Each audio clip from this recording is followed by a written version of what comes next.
এবারে কিন্তু খুড়ো পৈতের দিন ওই একটাই, তাই বাৎসরিক কাজটা সারার সাথে সাথে লোকনাথের উপনয়নের ব্যবস্থাটাও করে ফেলো। কেন এত তাড়া কিসের শুনি? কমলা, লোকনাথ 11 পা দিল গো, এরপর দেরি করলে তো প্রায়শ্চিত্ত করতে হবে। তা না হয় করলাম, আর তাছাড়া এত তাড়াহুড়ো করার তো কিছু নেই। একটা বছর অপেক্ষা না হয় আমরা করলাম। না গো কমলা, কমলা, ঘোষাল বংশে কেউ কখনো অযথা দেরি করে প্রায়শ্চিত্ত করে উপনয়ন করেনি গো। কেউ করেনি তো কি হচ্ছে? তার মানে আমরাও যে করবো না এরকম কোনো কথা আছে নাকি? যে যাই বলুন, আমি এত তাড়াতাড়ি কিছুতেই লোকনাথের পৈতে দেব। কি করে যে বোঝাই এখন কমলাকে। একে শরীর খারাপ, তারপর তো সারাক্ষণ লোকনাথকে নিয়ে ভয়েই থাকে। না না, এখন বরং জোরাজুরি করে লাভ নেই। যা বোঝানোর গুরুদেবী বোঝাবেন। আচ্ছা আচ্ছা, বেশ তাই হবে খন কমলা। আগে তো বিশ্বর বাৎসরিকটা করি, সত্যয়নটা করি, ঠিক আছে, তারপর না হয় দেখা যাবে।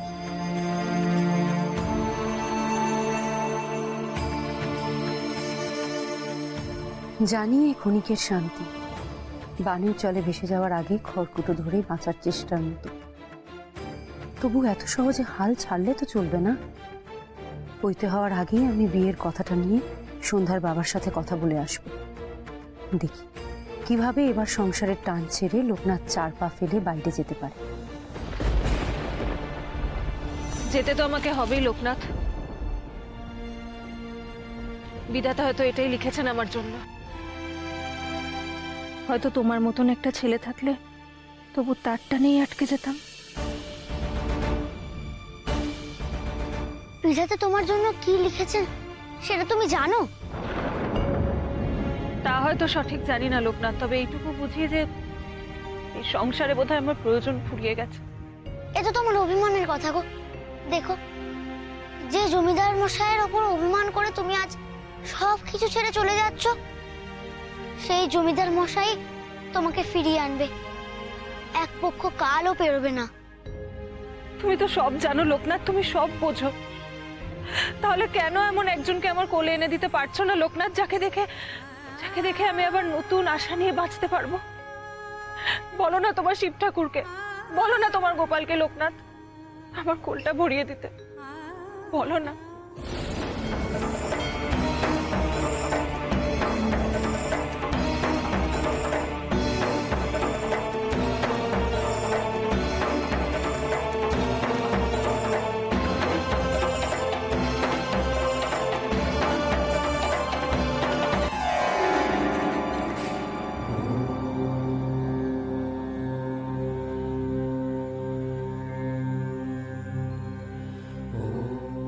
তোমার কোল ভরবে গো। আজ এই লোকনাথ তোমায় কথা দিল। আমি আজই শিব ঠাকুরকে জিজ্ঞেস করব। যতক্ষণ না উত্তর পাবো ততক্ষণ আমি জলও গ্রহণ করব না। দেখি শিব ঠাকুর আমার কথা না শুনে থাকতে পারেন কিনা।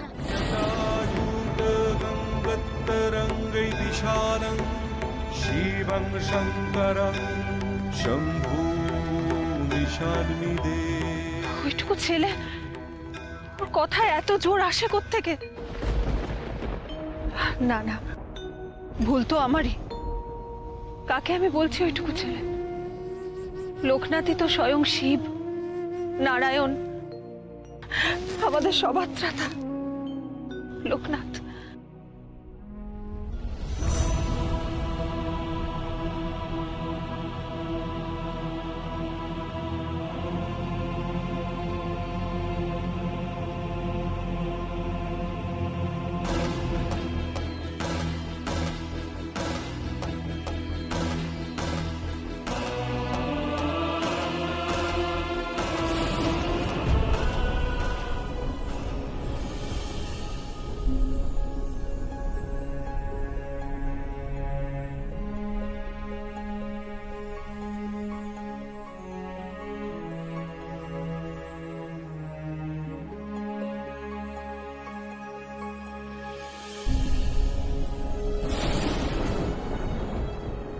আপনার আদেশ মেনে এই বাড়ি ছেড়ে চলে যাচ্ছি।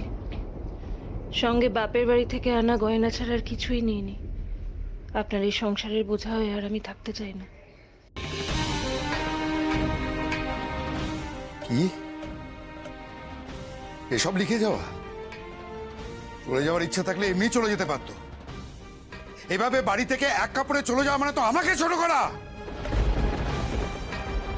কি হলো আপনার? আপনি তো রেগে গেছেন কেন? এ দেখো বড় বউ কি লিখে গেছে দেখো।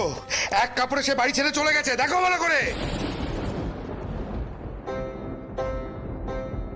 যাক, আমার ওষুধ কাজে লেগেছে। তবে এত তাড়াতাড়ি কাজ শুরু করবে এই তো আমিও ভাবিনি। সে কি?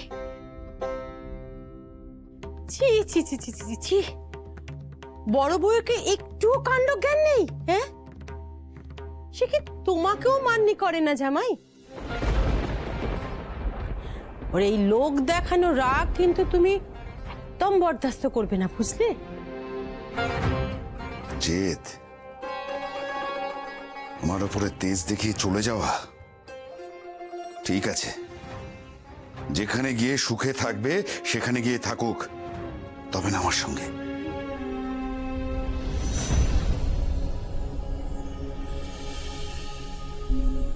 কি ব্যাপার লোকনাথ, তুমি এখানে? এই রে, এ আবার এখনই এলো? আমার সব সাজানো গুটিগুলো না ঘেটে দেয়। বড় বইয়ের ওপর ওর টান তো কম নয়। তুমি কিছু বলবে? আহা বাছা, তোমার মুখটা কেমন শুকিয়ে গেছে। ও সরো, ওকে কিছু খেতে দে, ওর বোধহয় কিছু খাওয়া হয়নি। না গো, আমি কিছু খাবো না। আমি যে অন্ন জল কিছুই খেতে পারবো না। ও মা, সে কি লোকনাথ? বলি তুমি খেতে পারবে না কেন? আমার যে শিব ঠাকুরের সঙ্গে বোঝাপড়া আছে, তার আগে জমিদার মশাইয়ের সাথে। আমার সাথে?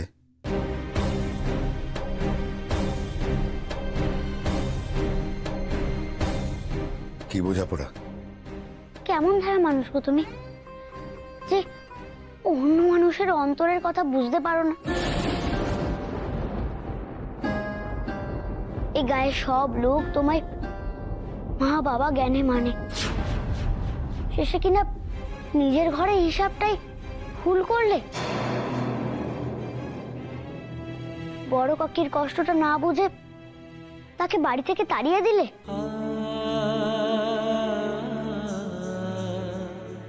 কষ্ট তো সে আমাকেও দিয়েছে লোকনাথ। ওই দেখো, ছোট কাকির হাতে একটা পত্র লিখে দিয়ে গেছে, দেখো তুমি।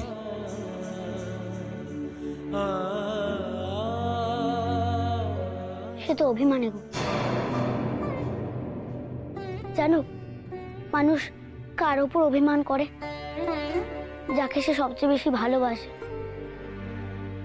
যার ওপর তার সবচেয়ে বেশি অধিকার, সেই মানুষ যদি তাকে আঘাত করে, তার অভিমান হবে না বলো? তুমি তুমি একবার নিজে ভাবো না, যে কেশবকে চুরি করে নিয়ে গেছিল, তার দায়টা তোমরা বড় কাকির ওপরে কি করে চাপাও?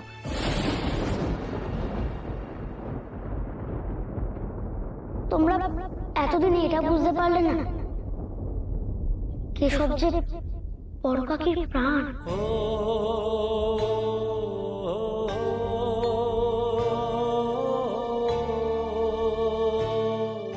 লোকনাথ,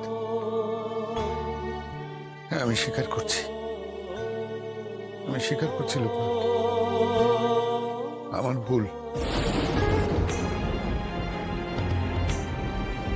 আমার ভুলটাকে সে ক্ষমা করতে পারলো না। ক্ষমা করে তো বসে আছে গো, তোমারই অপেক্ষা।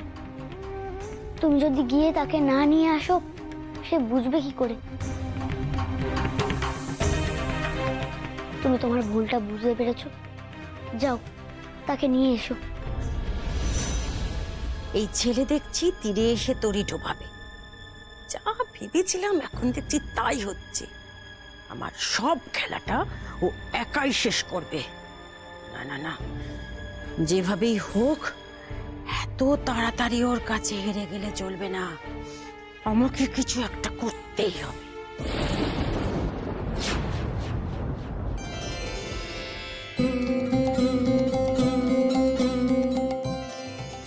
বাবা, মা তুমি কত কিছু রান্না করেছো, খিচুড়ি, তার সঙ্গে আবার 5 রকমের ভাজা। লোকনাথ তর্কযুদ্ধে জিতেছে বলে? শুধু জেতা কেন বাবা, আজকের কি কম আনন্দের দিন বল দেখি। আজ থেকে তোর বাবার টোল আবার নতুন করে খুলবে। কত নতুন নতুন ছাত্ররা আসবে, ভর্তি হবে, আর তোরা 3 ভাই মিলে বাবার সাথে সাথে টোলটা চালাবি। এ আমার কতদিনের স্বাদ বল দেখি।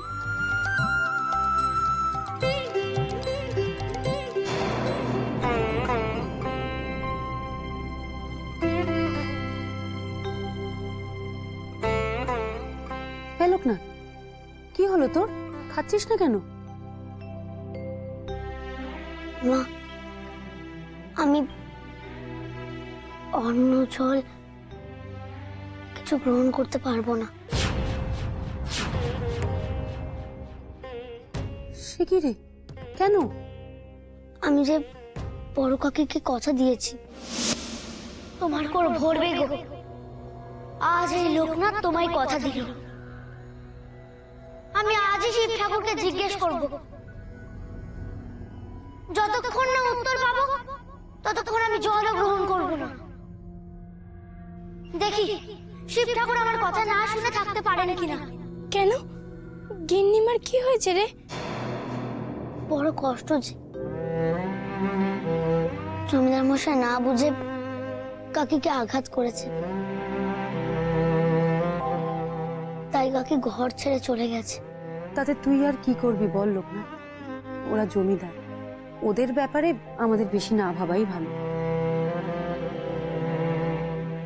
এই গায়ের কেউ কষ্ট পেলে আমার মন যে ভালো থাকে না।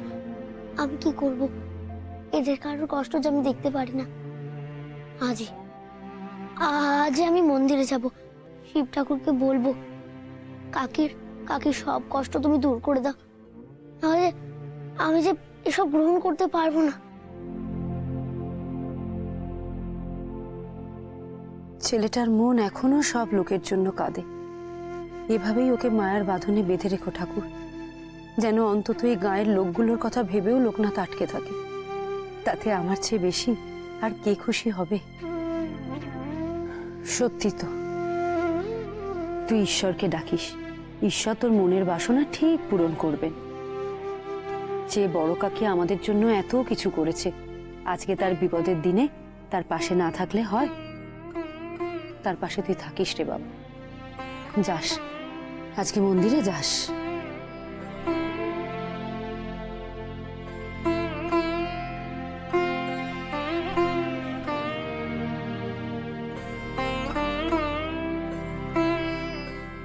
তুই কটা দিন এভাবেই আটকে থাক বাবা, তার মধ্যে তোর পায়ে বেরি পড়ানোর জন্য আমি সন্ধ্যাকে ঠিক নিয়ে আসবো। সেই তো তোকে এই সংসারের মায়ায় আটকে রাখবে।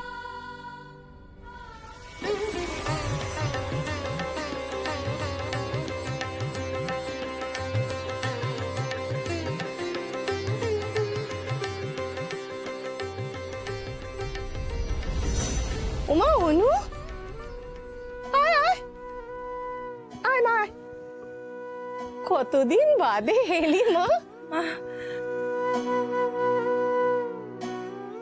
হ্যাঁ রে, জামাই আসেনি? না মা, তোমার জামাই আসেননি। ও, তাহলে নায়েব মশাই বুঝি তোকে পৌঁছে দিয়ে গেলেন? না মা, কেউ আমায় পৌঁছতে আসেননি, আমি একাই এসেছি।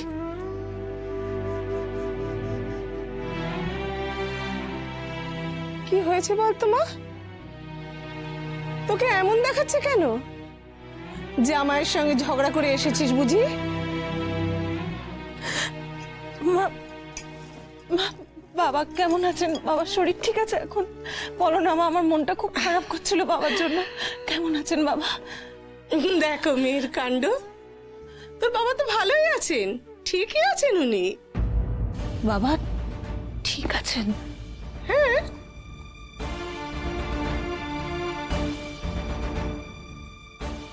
আরে কে? অনুমা, কখন এলি মা? বাবা বেঁচে থাক মা, বেঁচে থাক। শরীর কেমন আছে বাবা, এখন ঠিক আছে? আমার? হ্যাঁ হ্যাঁ, আমি ভালোই আছি রে। সমস্যা যা সবই ওই বয়স নিয়ে। বয়স হয়েছে তো, তাই একটু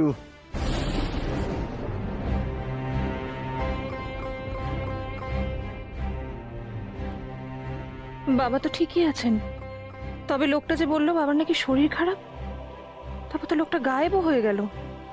ব্যাপার কি? কেউ কি ইচ্ছে করে আমাকে ওনার সামনে ছোট করবে বলে এমন মিথ্যা খবর শোনালো?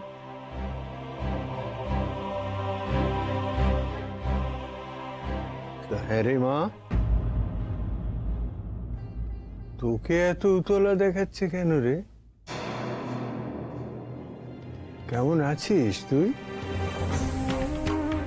দেখুন না, আপনার জন্য ওর যেন মন কেমন করছিল, তাই জন্য একলাই ছুটে চলে এসেছে। খুব কাণ্ড, পাগলি মেয়ে আমার। তা হ্যাঁ মা, ওখানকার খবর সব ভালো তো? জামাই কেমন আছে?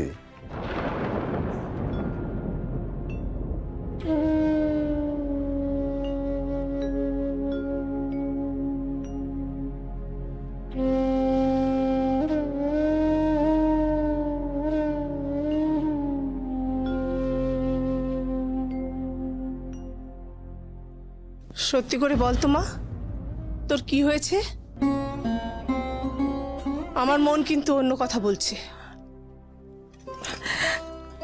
দেখো কাণ্ড, এতদিন পরে এলাম, কোথায় একটু আদর যত্ন করবে তা না সন্দেহ করছো মা?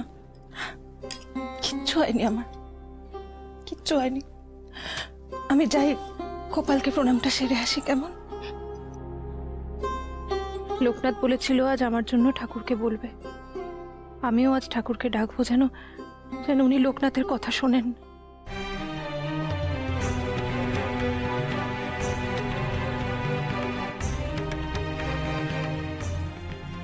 দেখুন, হ্যাঁ, আমার কিন্তু ভালো ঠেকছে না। আপনি দেখলেন না ও কিরকম করছে? আপনি কালই একবার জামাইয়ের কাছে খোঁজ নিন। একটা বোঝা নিয়ে আমাদের সঙ্গে দেখা করতে চলে আসলো। আমার মনে হচ্ছে ওদের মধ্যে কিছু একটা হয়েছে।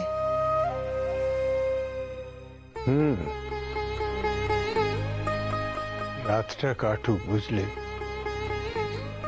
তারপর কালকে দেখছি কি করা যায়। গুরুদেব,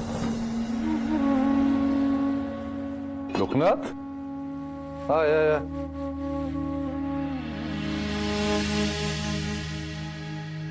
কি হয়েছে তোর? কিছু না।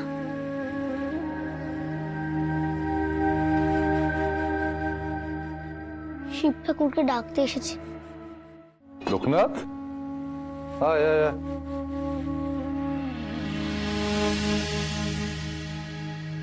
কি হয়েছে তোর? কিছু না।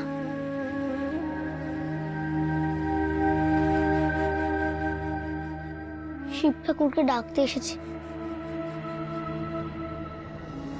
কিন্তু কোথায় বসে ডাকবো বুঝতে পারছি না। হঠাৎ কি হলো তোর? শিব ঠাকুরকে ডাকতে চাইছিস কেন?